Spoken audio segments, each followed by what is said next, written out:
Hi, Melissa. Hi, Julie. Can you hear me? Yes, hi Lola.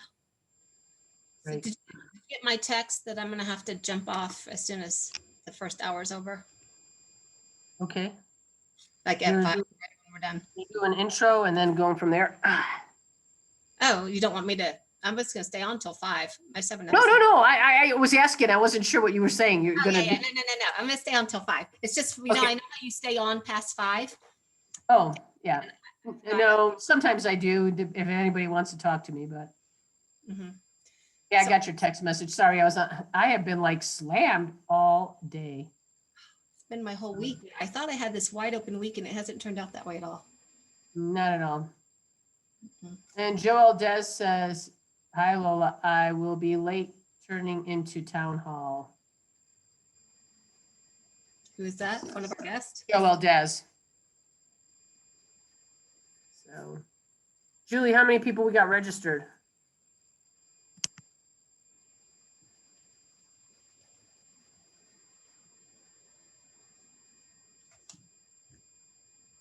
Julie, where are you?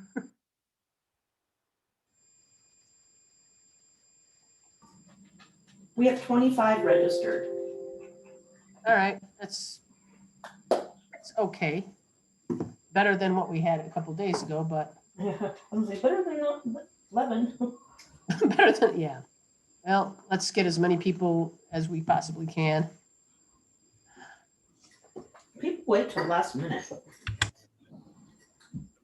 Yeah, and the other thing that's happening tonight is COS, the CEOs with the Business Journal. Oh, So they're like, we want to invite you to that, Lola, because I just had a meeting with the Business Journal. And I'm like, ladies, I've got town hall today. Well, can you come on? It's Susan Whaley, Susan Whaley or somebody from health department, or this is all. I'm like, all right. The one thing I wasn't able, which I probably should have just came out and asked, but I think they have a committee on who they pick for CEOs of COS. And it's interesting, I haven't made the cut yet. Or to be on the committee? No, to be one of the people. Yeah. Atha was on there. Jonathan Liebert was on there. I'm going like, okay, you've hit up all the community people. And of course they have like Jessica Ferrero, owns the brewery company. She owns a business there. So it's like they're putting in a lot of women in there, trying to get women and minorities, which have done a good job. But I'm still waiting. I guess I don't fit. Well, I fit the bill as a woman, but maybe I don't fit the other criteria. But we've got some good, exciting things that are going to come out of that. I've got them to, we'll be launching this. It'll be a nice thing for me to add in my State of the Chamber address. We're going to be able to offer all of our members a copy of the Business Journal, where they don't have to pay for it. A copy of the Book of List, where they don't have to pay for it. Both digital and that. We beefed up a really good offering for our members. And we're still going to get 20% discount on advertising if our members want to advertise through them. So I'm kind of excited. We landed a couple of really good things today. Now we just got to update that agreement, Julie. No, I think that's great that you've got the business journal thing for members. I think that, For members included for free. yeah, How about that? That's huge. And the Book of Lists and the scripts as well included. So they get like three offerings, and they also get the digital platform as well. I said, Oh, wow. I want it all in writing. Send it to me, and then I'll add it to the agreement. that's awesome. Hey. Hi, Terry. How are you? Is she there? Terry Carver? Give her a second for her Connecting. on. Okay. So she's on.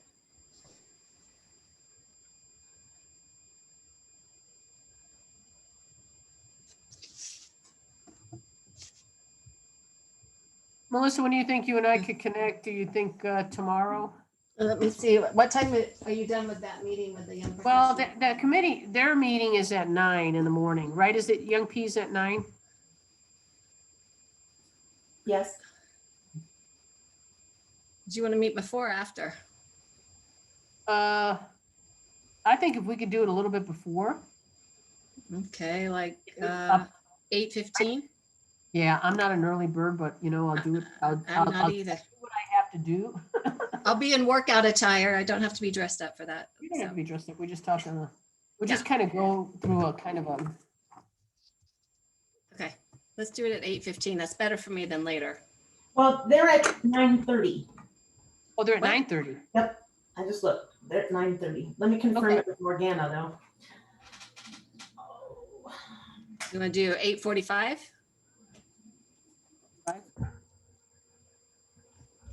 Or 9, yeah, 8:45, and then I can see, that's the young professionals.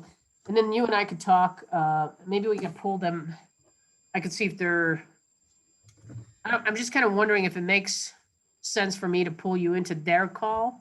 Would that be easier at 9:30? And then we just kind of cover some of the things that we have questions about? Okay, and then just be part of their meeting at 9:30? Yeah, that way we're not relaying it twice in a row. I think that That's might be- probably more effective use of time. Yeah, Yeah, it is more effective, but maybe you and I, we kind of talk maybe a few minutes before that, just so you and I are on the same page. okay. So like you and I could hop on like at 10 after 9 or something and then. Yeah. Okay, yeah, I'll put that down. I'll do that. Yeah. That'll work. Okay. Oh, that pitch. Are they going to be on Zoom or are they going to be on, I'm here. I just don't know why my video is not working. This is Terry. Hi, Hey, Terry. Terry. Welcome. your video? You should, at the bottom, there should be on the lower left-hand corner, it should be, it says, there's a mute button for sound. And then on the bottom left-hand corner, next to the mute button, there should be a camera. It says start video. And if it's got a red line. There she is. There we are. There you There are. you are, Terry. Yay. Hi, Terry. Technology is our friend. It is our Yeah. friend. It is our Okay. amazing friend, Terry. Hey, how are you? How you doing, Terry? Long time no see, talk to, whatever. Yes, Hmm. yes, as we're on our 300th Zoom meeting. Oh my gosh, right? Yep. Yep. But it's all good. It's a blessing to be able to meet this way when we can't meet other ways. So There you go. Now, well, you know what? We are meeting other ways. Women's Chamber, nothing, no doggone pandemic's holding us back. Just going to tell you that right now. So, Chicago, it's the Chicago, that toughness, that resilience. you got it, lady. You got it. I don't know if I'm tough enough for politics. I'm telling you, I'm up to here with that. But I'll tell you what, I'm tough enough for everything else. Well, Lola, you just took the words out of my mouth. If we could concentrate on work the problem and make things better and don't worry about scoring points, just get it done, right? Right. That's right. That's right. So real quick, Terry, just wanted to let you know a couple things on the Women's Chamber side, a few things that you might want to know. We are doing literally all of our luncheons in hybrid mode. As soon as Governor Polis opened up things, we went back to hybrid. So our luncheon coming up is going to be a good one on Tuesday. If you happen to be around, we will have Greg from the Colorado Springs Airport there to give us updates, live information about Southwest Airlines. And just for your information, Terry, the Women's Chamber played a role in that, believe it or not, in 2016, when I arranged a meeting with Southwest Airlines, Mayor Suthers, and the executive director at the time was Dan Gallagher at the airport, not Greg. So he's going to speak for a couple minutes because Southwest starts launching flights in March. Right. No, So- it's a wonderful development for Colorado Springs. Really It's is. huge. It's huge. So we're really excited about that. So he'll speak for a little bit and then we have an amazing speaker after that. We do social distancing at the tables. We got everything prepared. We take temperature checks. There's like 3 people, no more than 4 people at a table. So, and then we live stream it as well. So you can attend it in person if you like and enjoy the luncheon, or you can attend it virtually. Well, and not to bring up money, but why not? This is the business chamber. I have not. I believe I should have gotten a dues notice. So I think I owe you money, Lola. Well, you don't owe me money. You owe the chamber money. The chamber money. That's what I meant. Julie would probably, Julie's on this call. Julie, you heard that. So Julie will follow up and make sure she checks on that. That would have gone out. Right, exactly. Well, and you know, the legislative session is starting on Tuesday. So Okay. I'll be in Denver. Now, if I don't have anything over the noon hour, I might be able to Zoom in. But we are cranking up, and rumor has it we'll run solid till Memorial Day. So, you know, I'll still come home for weekends and have Friday afternoons for local community meetings, but that's pretty much my availability, other than what I can do by Zoom up in Denver. Okay.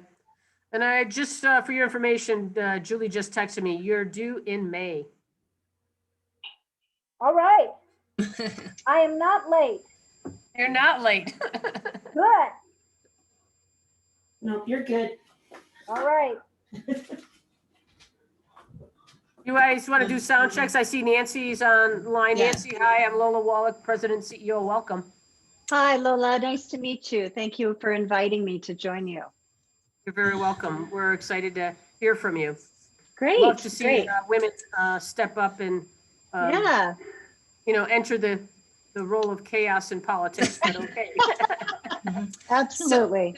And real quick, I'm Melissa. I'm the co-chair of the programs committee, and I'm going to be kind of hosting this event today. But Terry, you and Nancy, I wanted to let you know, Terry, you're going to go first, and you each have 15 minutes. So how would you like me to best kind of let you know when you have a few minutes left? However you want to, if you want to give me a little wave, right now your picture is one of those that's visible. I suppose the only thing would be if you're not on my screen, or just feel free to interrupt, Melissa. Say It's stop all good. talking. Okay. It's all good. Okay. Great. I'll do it. And Nancy? Same here. Or you can send me a chat if I see a little, although I don't know, other people might be chatting, but I don't want to get distracted too much by the chat, No. but either way, it's fine. I'll just kind of hold y'all up a 2-minute warning. Yeah, that Okay. sounds great.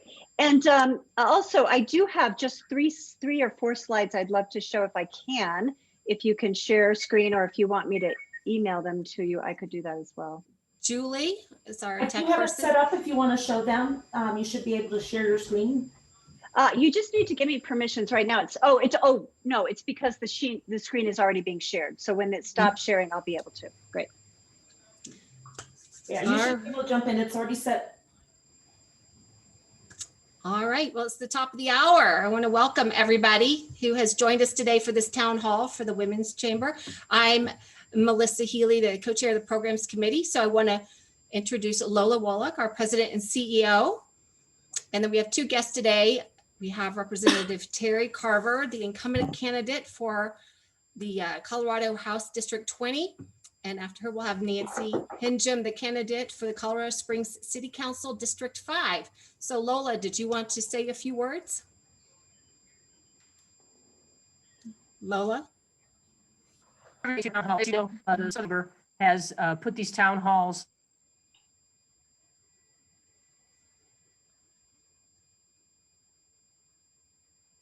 So, all right, Lola has gone away. She's cutting in and out. Are you there, Lola?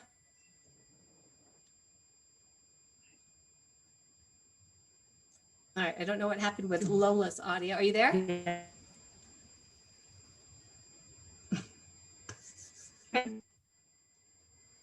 All right, so I know it was, since Lola's audio is all of a sudden having problems, we're going to go ahead. And Terry, I am going to let you start. We can get back to Lola later. I'm going to go ahead and have you start sharing with us today. Okay, well, thanks so much for the opportunity to speak to you today. I am in my last 2 years as representing House District 20 up in the state legislature. We're allowed to serve up to 8 years.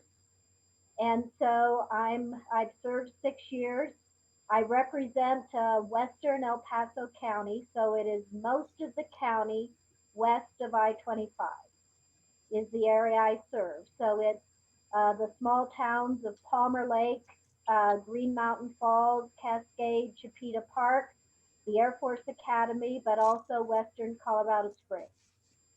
So I wanted to start off by just covering some of the uh, key pieces of legislation that we passed in the special short session we did uh, end of November and early December last year. We also did 3 days early in January, and the legislature will start back up this coming Tuesday, the 16th, and run through probably the end of May. So obviously, the highest priority issue is how do we deal with COVID? How do we assist our public health agencies? And I want to call out to Susan Whelan, Dr. Robin Johnson. We have a terrific team here in El Paso County, and we are really blessed with a great working relationship with our local public health and our city, county, and state legislators on both sides of the aisle. Everybody working together, trying to assist public health in getting the word out on what needs to be done, assisting our businesses, our school districts, and obviously right now, the ongoing vaccination effort. So we do have a periodic briefing that we get from Susan Whelan, El Paso County Public Health Director. The state legislators get with her periodically every couple of weeks and get updated, find out what she needs to help her do her job. So I wanted to touch on that because, that is part and parcel of how we get through this, right? Is trying to deal as effectively as we can with the ongoing COVID virus, keeping people safe and getting it to the point where we bring it under control through vaccination and other measures. So with that, let me pivot to some of the specific business related bills that we have taken up in the legislature. SB 001, which we passed in the special session in November, and then we modified it in January.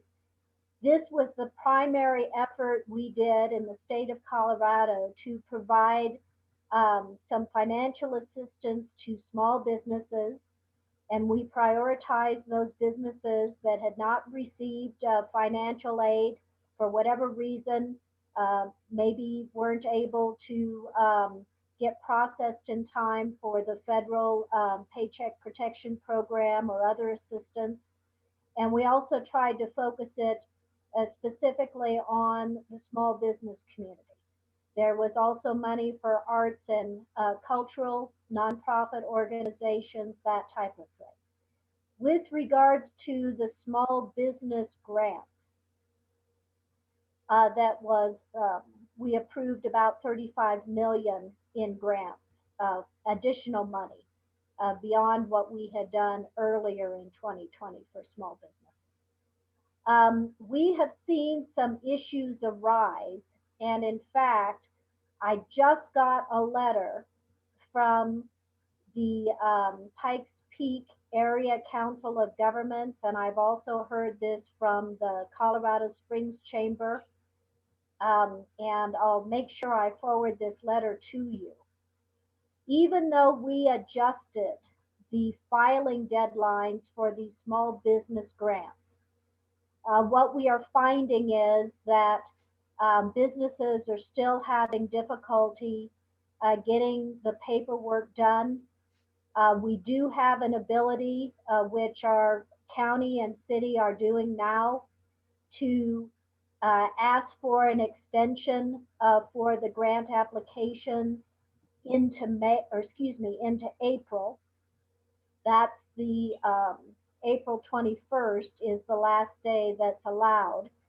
But the other issue that our local business community has pointed out is that the amount of money that is capped per grant, many businesses are looking at the paperwork and other conditions to the grant and the amount of money and saying, you know, in the scheme of things, it's such a small amount of money for all of the administrative requirements that many are deciding not to apply. So even though we have several million, over 4 million in these grants that are available for our small businesses here in El Paso, only a fraction of that money has been awarded because, again, the administrative burden is regarded as too great given the amount of grant that's authorized. So I did receive that letter yesterday from the community leaders, and I'll certainly forward that on to you and the other chambers. But that's one of the big issues I'll be taking up with me to Denver on Tuesday to make these grants more viable and useful for our small businesses. Another bill I want to touch on is, and I think the Women's Chamber had taken an opposing role to House Bill 1420 in our regular session last year. I fought that bill pretty hard. What did HB 1420 do? It took away from Colorado businesses the tax benefit that had been given by federal CARES stimulus bills. So in other words, when the US Congress passed the Federal CARES Act, it provided a lot of tax benefits for businesses across the country to help them recover from COVID. For reasons that I won't get into, legislation was introduced last year and passed and signed into law, which took away the tax benefits for Colorado businesses, because of course in Colorado, our business income tax is based upon the federal income tax, right? So I thought that was a terrible idea when our businesses are struggling to survive. So I opposed that bill. I was very glad to support a bill that came in on November 30th to basically reverse House Bill 1420 and to give back a lot of those tax breaks and benefits specifically related to COVID that our Colorado businesses can now utilize, along with businesses across the country. Almost no other state took it away from businesses. So I'm glad that sanity prevailed and we undid that bad bill. So I was very glad to support that effort. The other bill I want to just briefly touch on is we provided, well, two bills for our restaurants and bars predominantly. We provided a respite for them having to remit to the state sales tax that's collected. And in fact, I don't know if Michelle Tellerico was able to join us today. She contacted me and I'm here. Oh, Michelle, good for you. Hi. When we get to Q&A, please bring up what you brought to my attention on an area of that bill that It did good things, but it needed to do better. And Michelle brought an area to my attention that I'm running a bill this session to fix. But the other thing we did for restaurants and bars is we extended the authorization for their ability to sell liquor as takeout. And that has helped a lot of businesses survive, particularly when they've had to operate at fairly low capacity. And Melissa, I have no sense of time, but I think I'm still doing okay. All right, let me switch to information that I just got from the Colorado Department of Labor and Employment about 30 minutes ago. In the last 5 days, I have received a number of emails from businesses here in El Paso County saying, Terry, we just got paperwork indicating that unemployment claims have been filed by our employees, but we've gone to our employees, they're still employed, and it's fraudulent.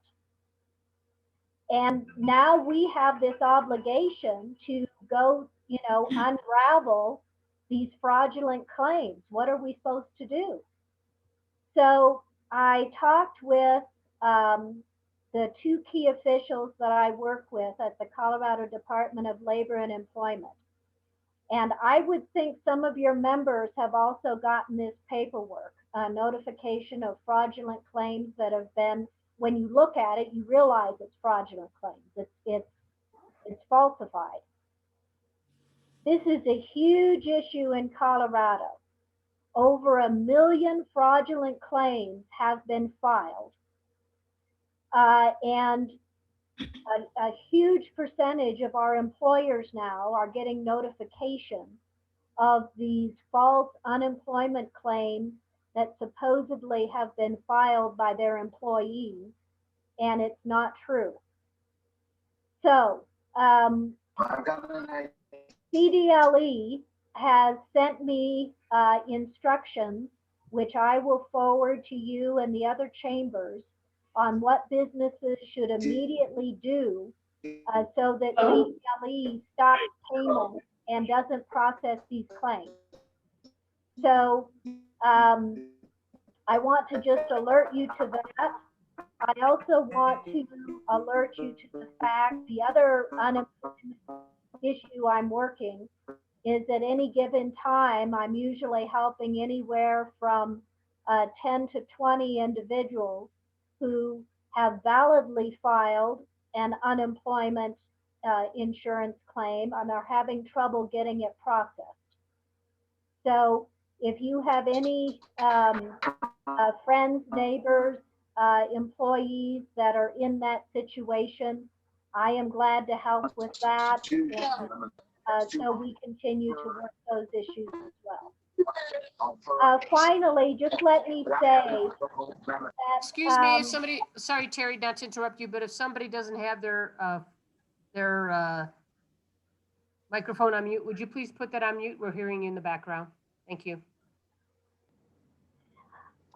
just want to invite you to reach out to me or other state representatives.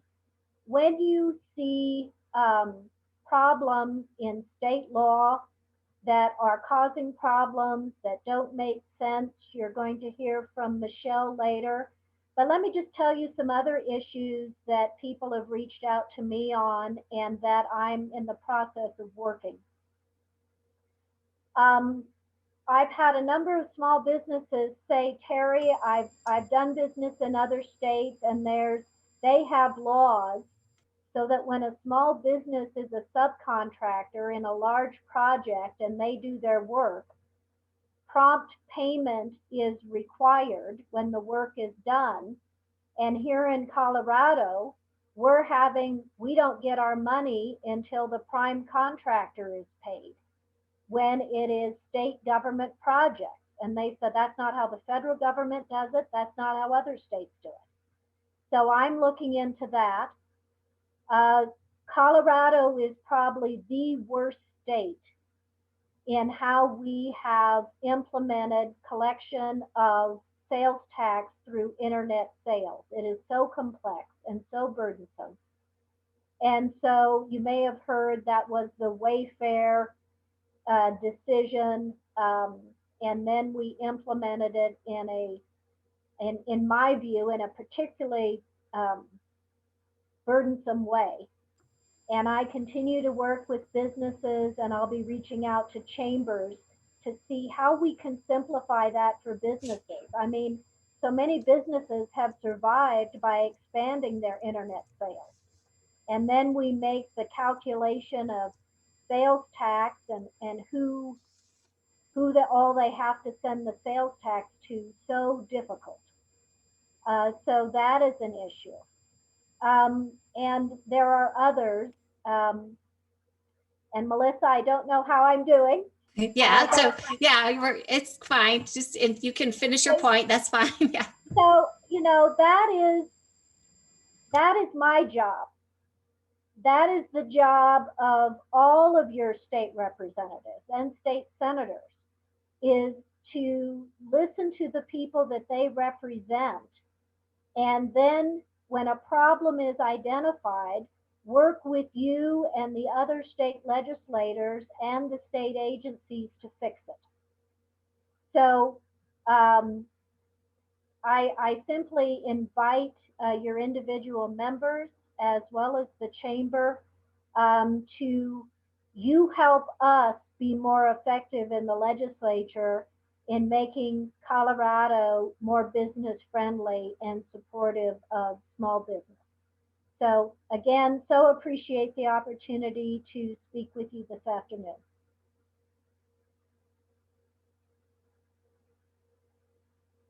No, I'm not unmuted. Thank you so much, Terry. I appreciate it. That's a wealth of information you tied into such a short amount of time. And I'm sure many of you have questions and things that you want to ask her. So what I would ask is that you put that in the chat. We'll be doing a Q&A after we hear from our next great guest, Nancy Hinjum, who is the candidate for the Colorado City Council District 5.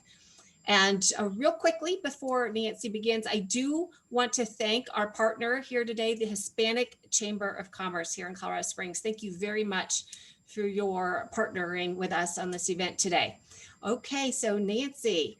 Yeah, so it'd be great. Actually, if you could stop sharing your screen so I can actually show Julie, a few slides, that would be super.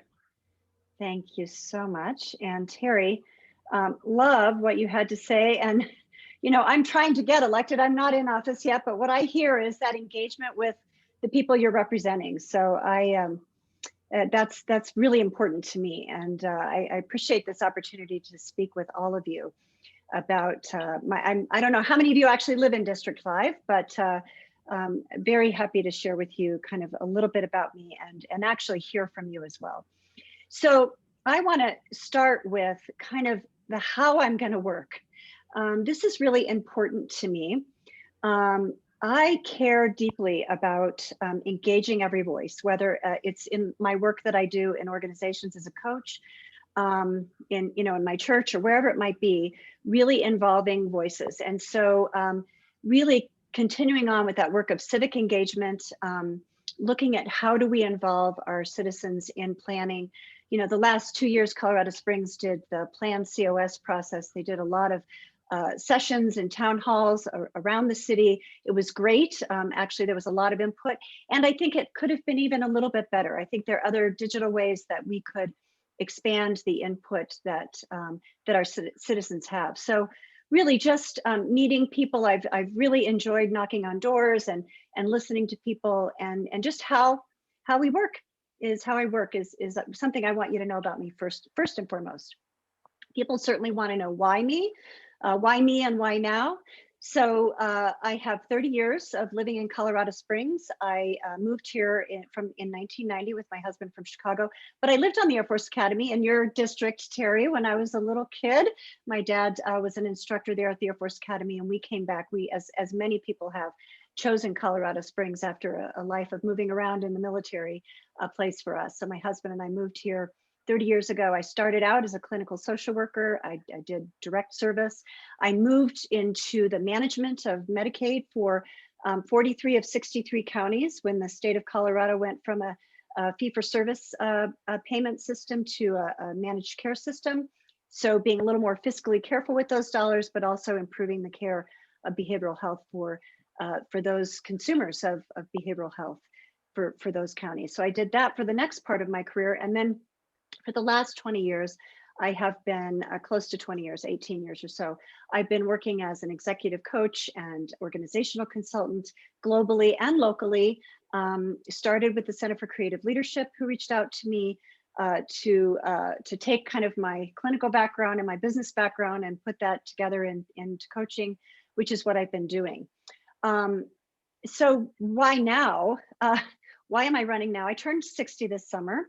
COVID, I'm a small business owner, so I'm a contractor. While I did work for the center as an employee, Center for Creative Leadership for 4 years, most of that time I've been in business on my own. And so my business was impacted by COVID, much like I'm sure many of yours. And as I had time this last year to really do a lot of reflecting, revisiting, rereading my dad's autobiography. Some of you may recognize my last name. My dad, Joe Henjum, who died in 2010, was the co-founder of the Homefront Cares, which is now the Homefront Network that serves military families and vets and active military. He also started the Senior Resource Council in Colorado Springs.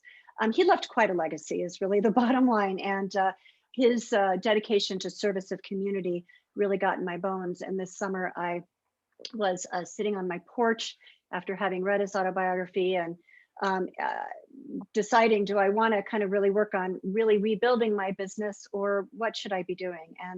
And serving my community is really kind of what came to me. I sort of heard a voice, I don't know if it was outside my head or inside, that said, maybe you should think about running for city council. So without telling anybody about that voice for 10 days, it didn't go away. And I started talking about it, and well, here I am, I'm running. So there are 5 folks running for city council in District 5. And I am one of those 5. So that's kind of why me. I think I bring a wealth of experience in whether it's working with folks in families or couples with conflict, or a public-private partnership. By the way, that work with the Medicaid dollars was a public-private partnership that ended up coming out of a lawsuit and an administrative law judge saying to the mental health centers and a for-profit company, you're going to do this work together. So I learned a lot through that and through my work as a coach and working with CCL. So those are kind of the things that I think I will bring to this position, city councilor. But what's the what? You know, what's your platform? That's certainly what people are always interested in knowing. And what I'm hearing mostly when I am talking to folks and door knocking and walking and on the phone and so forth, what I hear is concern about growth and how we're growing. So growth isn't going to stop. Everybody wants it to be the way it was when either they were born here or they came here, whether it was a year ago or 5 years ago or 20 years ago. But we all know it's going to continue to grow. I think the question I have and the concern I want to focus on is, how do we grow? So doing that in a way that really elevates our local businesses and incentivizes local business, I think is super important. And having really strong neighborhoods, whether that's just making sure that they are accessible and safe for anywhere from ages 8 to 80, or, you know, before and after. I think our neighborhoods need to serve all of us, serve us well from a transportation perspective, access to the services that we need within a close manner, and all the things that go with that, of course. And then lastly, care deeply. I think most people do care deeply about our open space, parks, and the beauty of where we live, which is pretty exceptional. And it's what you hear from most folks about one of the things they love about Colorado Springs. So those are kind of 3 key issues I'm focusing on. As I'm sure all of you on this call know, City Council is about land use and zoning. It's the Board of Directors for Utilities. So that is the purview of primarily the purview of the work of City Council. And I just will lastly say, back to my wanting to listen, I never thought I would run for a public office. Actually, for 20 years, I've had people say to me, you should run for school district board, or you should run for, you know, for state legislature or city council. And I've always said, I will never run for public office. I don't want that kind of exposure.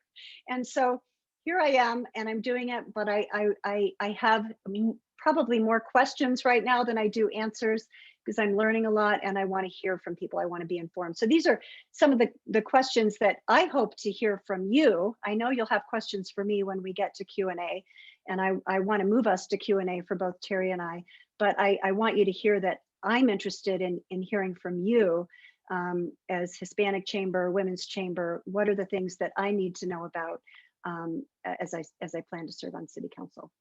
So I think I will leave it there, and guessing that I used less than my 15 minutes, Melissa, but hoping that that will only allow for more conversation. And I'm okay. Thank you so much, Nancy. We appreciate your being here today and sharing more about you. And we have something in common. I moved here from Chicago 20 years ago. So okay. I get that. I know. See the draw. I get that. All right. So we're going to open it up to Q&A. And so far I have a couple of questions, but one of them first goes to you, Terry. And that is, are you planning to be a candidate for the U.S. Senate in 2022? Oh, you're muted. Terry, there you go. I was in shock by the question. Oh. You know, I haven't really even thought about what happens in 2 years. I will tell you, after 29 years in the military, it was kind of pounded into my brain. The only job you need to worry about is the one you have now. And if you worry about you know, plotting this master plan into the future, just focus on the job you have. And I don't know if there's other opportunities to serve. I will tell you, I have found this work to be enormously satisfying. And so I hope that I'll continue always to be involved in the community and look for a way to serve.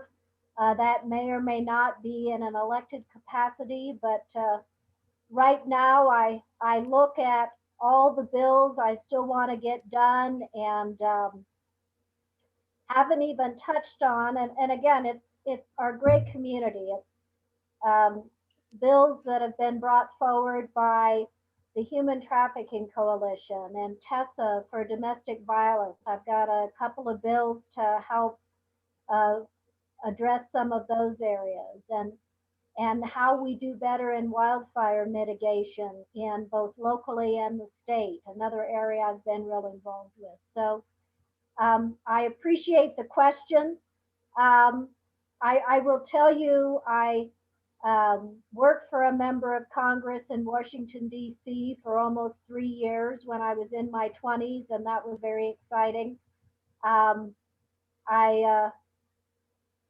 I would like to stay in Colorado. I love this state. I love the beauty. I love the quality of life. So time will tell, I guess, is the short answer, or rather the wrap up to a long answer. Okay, great. Well, thank you very much for that response. I appreciate it. So this other question, I think this could go out to either of you, of our guests, Nancy or Terry, and someone is curious as to what is the expected growth in Colorado Springs this year and next? Do you know the exact numbers, Terry? I do not. I will tell you that and I couldn't give you numbers. El Paso is already the most populous county, but we are also, I have seen the population forecast that Colorado Springs in the next 10 years is expected to overtake Denver in population. Now that's Denver proper, but of course Denver proper is already built out. And Colorado Springs has opportunities to keep expanding, right? North, east, and south at least. West, not so much. So we are a high growth area. And I think, you know, one of the issues that is very important, and Nancy, I know you're probably looking at this as well. is our water management in the state of Colorado. When we are a semi-arid state and our population keeps going up, up, up, how do we do proper water management for the future that is sustainable? Yeah. A huge issue. And that is also an area where I am hoping to be a little more involved up in the legislature. We need to do a much better job in how we manage water. And just one of the issues is this potential reopening of the interstate water compact with the Colorado River, Right. which Right. has a lot of challenges for Colorado. So, but yes, I don't have good numbers for you. I can certainly bring that back to the chamber. So Nancy, you may have more information than I do on that. I have about the same information you do. We're close to 500,000 in the city now, and it is projected to exceed Denver City proper by 2050. So it is growing very rapidly, and I would really concur with you, Terry. And it's a critical issue that City Council needs to be facing because. And let's just start with water. I think you're right. I mean, think about it. Water is probably next to air, the most essential element human beings need to live. I mean, it's really that important. And I think we have to be thinking not just about the city, but the state and the broader states, the Mountain West states, and the compact that you're talking about, and then the county, right? So if you're not in the city and you run out of water in your water tables, does the city annex you? How do we ensure that we're planning now and our water use now thinks about 50 years from now, 75 years from now? We really do need to be thinking far out. And of course, the utilities company, the city-owned utilities company is board of directors is the city council. So I will, I'm sure, become intimately familiar more with those things. And I know they've got some important plans, but yeah, it's a critical issue. It's critical. Well, thank you for that. And I'd like to ask either of you again, so what other issues arise besides water management that have to do with the rapid growth of this area? Yeah. Go ahead, Well, Terry. I think certainly transportation will continue to be a very important issue. And how do we deal with our expanding population and ensure that we have a functional transportation system, and also taking into account different modes of transportation, Right. because they're especially generational. The younger generation would like to have some additional options. And so we need to find a way to be supportive of not just the way we've always done it, Right. But how do we build up that infrastructure that has that flexibility? And again, I know the city has done a lot of planning around that and a lot of community outreach. And I try to keep apprised of that so that I can be supportive. Certainly, we're looking at how to fund transportation in a more effective way at the state level. We expect that to be a key issue in the legislature this year. Yeah. The city has a plan called Connect COS. They have a multiple set of plans related to the future, and the plan for transportation is one of those. I think it needs a lot of attention and work. I mean, it's a good start, but to your point, Terry, the multimodal is really critical. How development has happened historically has been built around the car. And of course, we're not going to get rid of cars. They're still here to stay, but yes, in terms of younger generation, but also just in terms of the use of our resources and managing, we can't continue to add cars to the scenario. We also need to look at all the other modes of transportation and developing in such a way that the transportation is integrated with our development plans. And just in the city, of course, but all along the Front Range, up and down as well. So I really think that's a critical thing for us to be thinking about and planning for, and challenging some of our notions about how do we develop. I'm not opposed to cars. I have a car myself, but I also have a bike, and I've got two great legs, and we all need to find ways to get around. And even there's a concept called the 15-minute neighborhood, which is developing neighborhoods so that people don't need to get into their cars as much, that they can get within 15 minutes to just about any service they need. Is one way of addressing this kind of issue. So yeah, transportation is another thing for sure related to growth. And I would go to business. I mean, I know this is a call full of business folks. How do we create our economies so that they are regenerative and continue to sustain us and meet that local need as well as national need? I think one of the things I'd be curious to hear from you all is, we bring in Amazon and Shields and some of the national companies is great. And we have given them lots of incentives to do that. And yet I've heard from a number of smaller businesses or small businesses who aren't afforded the same kinds of advantages as some of the larger national companies that we're trying to attract. So how do we balance those and use those kinds of incentives to support a local economy that isn't solely focused on the larger outside? And we're very military focused. I'm from a military family, love military, that's awesome. But I think creating a really diverse set of economy, diverse elements to our economy will make it stronger as well. But I'd love to hear from some of you about that. I think you bring up some great aspects on this, Nancy.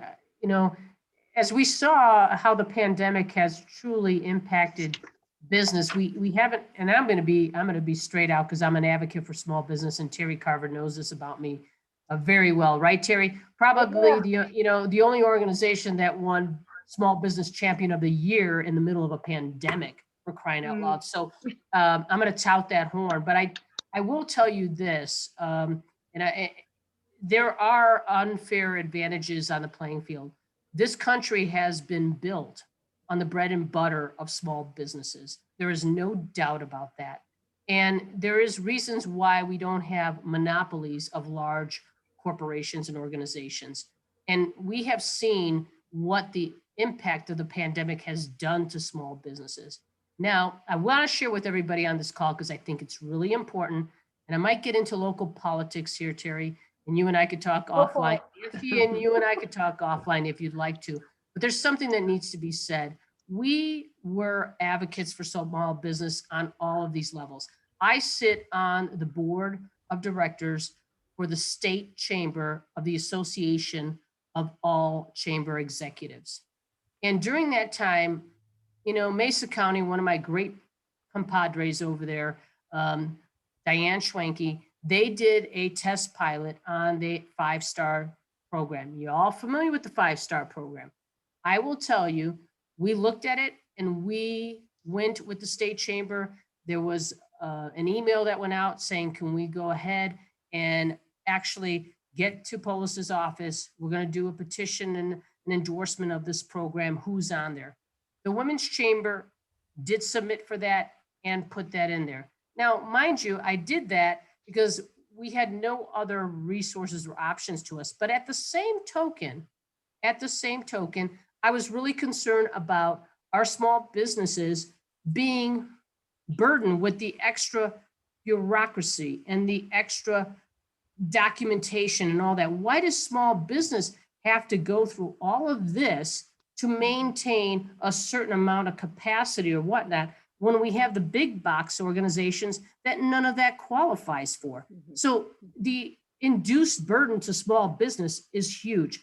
But we figured, you know what, we're going to support this. This was back earlier last year when we started doing it. Towards the end of November, December, we said, we're going to go ahead and do this. Now, on a local level, let's talk politics. I never do that, but I'm going to tell you I am right now. And maybe I shouldn't, but I will.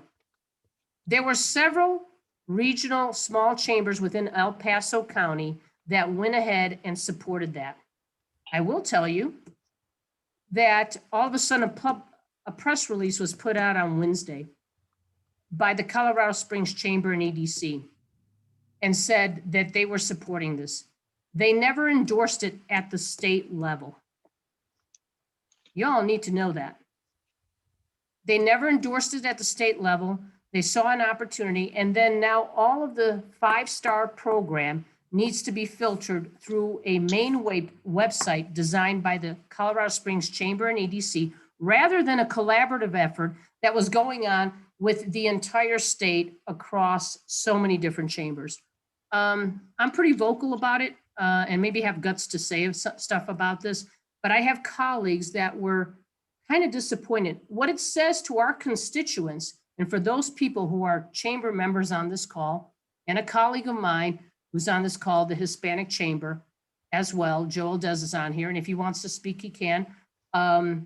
What it says is that we as individual chambers of our different origins, call it minority chambers, regional chambers, whatnot, it sends the message that we didn't fight for the rights of our small businesses and our constituents, and we did. We voted for it. And what happens during a pandemic, all of this is the lack of collaboration. If there's anything that you guys can work on, especially you, Nancy, at the city level, is bringing in the communities as a whole. And local public health, we are the boots on the ground. We are the implementers. And so we Can somebody Mute, yeah. Yeah, somebody mute Somebody- themselves. Thank you. So Yeah.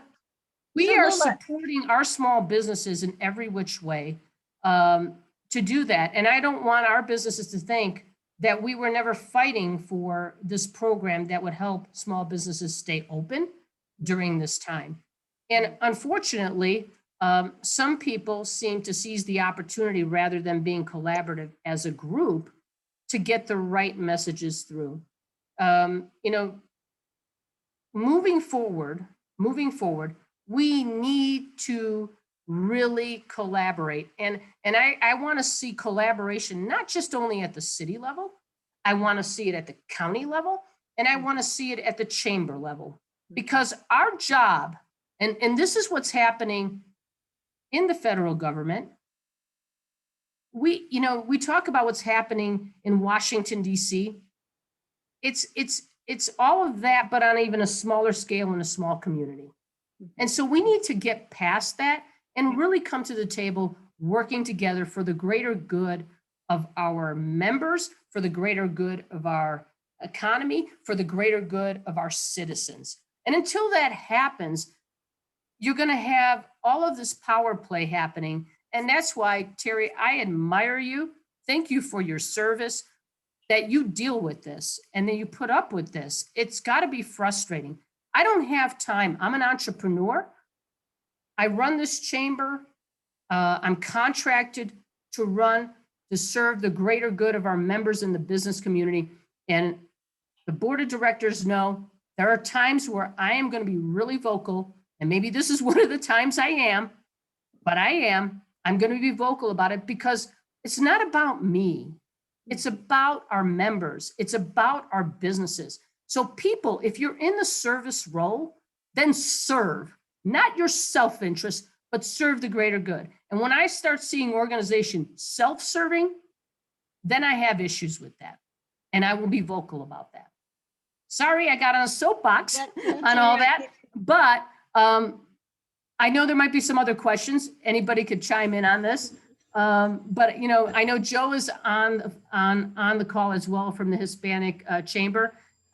Joe, do you want to say something? You've been a great partner. We have worked together on amazing things. If you want to unmic yourself and say a few words or ask any questions, that'd be great. While Joe is unmuting himself, I would say Joe is what brought me to the table with you all. I reached out to Joe and had a great conversation with Joe a few weeks ago, and he invited me to this. So I couldn't agree with you more, Lola, about collaboration. You said it very well, and I'm proud of you for saying it. So Joe, take it away. Yeah, so thank you for allowing me to make a few comments. I agree with Lola. I think in order for us to be successful as a community, we need to have some of our, what I call power broker organizations, be more collaborative. That's the key to success. And we've talked a lot about growth. What the Hispanic Chamber wants to see is how our elected officials are going to message diversity and inclusion in our community. I think we understand diversity very well in Colorado Springs. We continue to grow. The Latino population is the largest minority group, continuing to grow. But I think our community is very challenged on the inclusion piece. Agreed. Agreed. Yeah. And that needs to start to change the way city council looks, the way our nonprofit boards look, and the way that minority businesses have access to resources and capital to grow. Yeah. We're always the last to be thought of when it comes to growing the economy here in Colorado. There's over 6,000 Hispanic-owned businesses in the Front Range, and not many know about that. And on a larger scale, just the Latino dollar has significant buying power. It's $2.3 trillion GDP in the United States for Latinos, which is the 8th largest economy in the world that is resident in the United States. So that tells you the significance of the entrepreneurism of the Latinos, not only in our community, but the United States.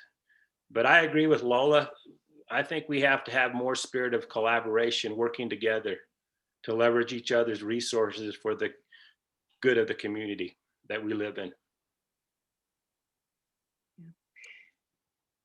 If I could speak to that just one more moment, and then Melissa, certainly if there are other questions, but it's funny, I've never run for anything before, so I feel a little awkward as a candidate promoting myself, which is what I'm supposed to be doing. But I need to tell you all that I am convinced of at least the 5 people that are running for City Council in District 5, that is how I will. You saw it in my first slide, right? That is what I'm about, is about bringing voices in, collaborating. That's what I help organizations do when I go in, is break down those silos. It's just like an organization, only on a much bigger level, and with the values of respecting and bringing everyone to the table. It's how we're gonna get stronger and better. So I couldn't agree more. And I just got to tell you, if you believe me, I hope you do. I hope you will. If you live in District 5, you'll vote for me, and if you don't, you'll talk to people who do live in District 5 and get that word out. So. All right, well, thank you. Actually, that discussion covered a lot of the questions that did come up. And so if anyone else has any, you can throw them out there or unmute yourself. But I know, Lola, you probably had some topics you wanted to touch on that we weren't able to get to at the beginning. Yes, thank you, Melissa. And let's give Melissa a great hand. She's on our programs committee. And I also want to do a shout out to Morgana LeBeau. She's on this call. She's on our public policy committee. Morgana's there. If you're interested in knowing more about the legislative issues and sitting on a public policy committee, please contact Morgana. Morgana, if you don't mind chatting in the chat box, your contact information, that would be great. Sure.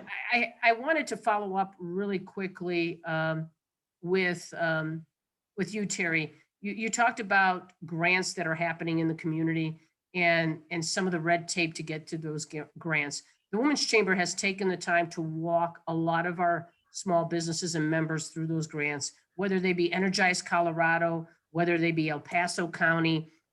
We don't just shove the information to our members because, let's face it, small businesses don't have all the resource to read through all that administrative red tape to get to the bottom line. And so we've taken the time as a chamber to really walk our members through that. I'm proud to say that several of our members have received grants from El Paso County. One in particular, they were very grateful. You guys all heard of La Baguette French Bistro in the community. They said without our support and help, they wouldn't have gotten $20,000 in El Paso funding grants to keep their business going. So those are the things that we do. We're committed to small business. We have not shut down this chamber. We have not postponed our events. We have operated virtually, and we have operated in a hybrid mode. And we will continue to do that moving forward. We have a great luncheon. For those of you who don't know, and Terry knows this, the Women's Chamber played a significant role and played a role in this to bring Southwest Airlines here. Of course, politically in this community, you're not going to hear that. But yes, in 2016, the Women's Chamber brought Mayor Suthers from the city and Dan Gallagher. They had the relationship to bring the executives from Southwest Airlines to start the talks in 2016. So for those of you who are on this call, you need to know that. Wow. The new executive director, Greg, will be at our luncheon next Tuesday. He will be talking about Southwest Airlines launching flights out of Colorado Springs in March. So I encourage you to attend that. You'll have a great announcement from him, and we have a great speaker who owns Lily Salon, and she's going to talk about the 10 mistakes you do not want to make as a small business person during this pandemic. So I encourage you to attend that luncheon. We do it in person at the Pinery, and we do it hybrid mode as well. So there are a lot of services that the Women's Chamber actually helps for all businesses in our town, not just women-owned businesses, small business in general. We're an advocate for that. If you have any questions, you want to speak with me directly, you all know my email address. It's easy to find me. Julie will make sure she could get some time on the schedule with me. And how many leaders in an organization can you get face-to-face time? You got it here at the Women's Chamber. CEO@SCWCC.com. And we're your voice, and we're here to help you be successful during these times. Thank you. All right. Well, thank Terry, you. Terry's got an answer. Okay, good.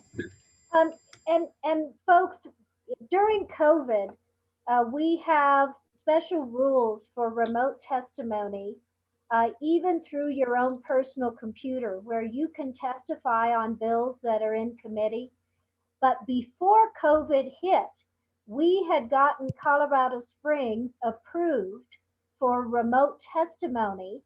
So you don't necessarily have to do the thrill of driving the gap and looking for parking near the Capitol. It's at the UCCS had offered their downtown campus on Tejon which is already fully equipped to do the remote testimony. And so again, this is a way for your voices, both organizationally and for your individual businesses or for your industry associations to have input into bills. One of the things that I'm also trying to work on with a lot of the state agencies is how can we open up agency rulemakings and other proceedings so that you can have input into that. And I saw the chat notice from Nancy, when the public health orders first came out and they were so complex, and we were able to get really some experts for massage therapists and others so that they knew what they had to do to open their business up and be in compliance. And Nancy, I think you were on of the numerous town halls. I know we had one where we had, 140, 150 people on the town hall, and we went for 2 hours, but we went through that thrilling 30-page public health order and figured out with everybody asking questions on exactly what they had to do. So that's the but that was government officials at the state and county level being responsive to business owners and individual massage therapists, which is how business should work and how the legislature should work. And it's just, we have to make it more convenient for businesses, especially small businesses and individuals, to be able to talk to, be involved in the government process, be involved with the regulatory agencies who are writing these regulations a lot of times without the input they need. And that's why they're doing it sometimes in a really short-sighted way that's way too burdensome. So I just wanted to alert you to that. That is on my to-do list, to plug in El Paso and Colorado Springs much more actively in having your voice heard in the legislature, but also finding a way to help you speak to the regulatory agencies and other agencies up in Denver and have your voices heard. That is so important if we're going to try and make these government processes work better. Thank you, Lola, for the time. Thank you, Terry. Thank you so Terry. much. All right, we're coming up on the top of the hour. So the first hour of this program is almost done, the town hall. I want to thank you all for attending, but Lola, are you willing to stay on and answer any questions or talk to members individually after this? Yeah, so sorry for the audio disruption earlier. I just want to let everybody know we have started these town halls right at the onset of the pandemic earlier last year in March, and we will continue to do these town halls as a public service to not only our members but the community. There's no charge. We bring on people from the legislative, we bring on representatives, we bring on health experts. We do all of that to give our members and anybody in the community the latest and greatest information as possible. And with that, we partner with our chambers, surrounding chambers who are collaborative, and Joel Des and the Hispanic Chamber, many chambers, the SBDC organization, Tri-Lakes Chamber, a lot of these chambers, we have the resources to help you navigate these challenging times, and come to us. We're here to help. And with that being said, I usually stay on afterwards for one-on-one discussion, and I'll stay on for another 30 minutes for those that just want to get to know me a little bit more or have any questions with about the chamber or any services that we could provide. We truly walk you through these challenging times. And it is up to us as an organization to lead by example and show you how you can succeed even during a pandemic. And we provide all those resources. So I'll stay on. And Melissa, thank you. Joe, any parting words as a partner tonight? That I really enjoyed and I look forward to going. I have no further comments. I appreciate having the opportunity to partner with you as always, Lola. Thank you to our representative, Terry Carver and Nancy, for telling us a little bit about your platforms and how you are willing to serve our communities and help us grow and be a better community here in the future. So thank you so much. Okay, thank you, everybody. Thank you, everybody. Bye-bye. Thank you. Take care. Bye-bye.